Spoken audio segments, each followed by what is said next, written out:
சிதம்பரம் அருகே அரசு பேருந்து மீது இருசக்கர வாகனம் மோதி விபத்துக்குள்ளானதில் 2 இளைஞர்கள் சம்பவ இடத்திலேயே உயிரிழந்தனர்.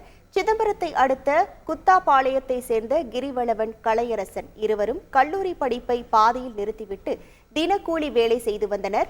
நேற்று இருவரும் இருசக்கர வாகனத்தில் பரங்கிப்பேட்டை சென்றுவிட்டு குத்தாபாளையத்துக்கு வந்து கொண்டிருந்தனர்.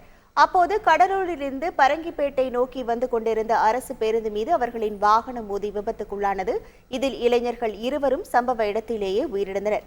விபத்து ஏற்பட்டதும் பேருந்து ஓட்டுநரும் நடத்துனரும் தலைமறைவாகிவிட்டனர்.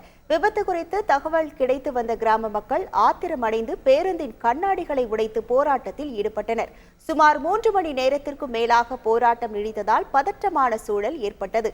இதனையடுத்து போலீசார் அவர்களை சமாதானப்படுத்தி உரிய விசாரணை நடத்தப்படும் என்று உறுதியளித்து அனுப்பி வைத்தனர். ராசிபுரம் அருகே சாலையில் சென்று கொண்டிருந்த இருசக்கர வாகனம் திடீரென தீப்பற்றி எரிந்தது.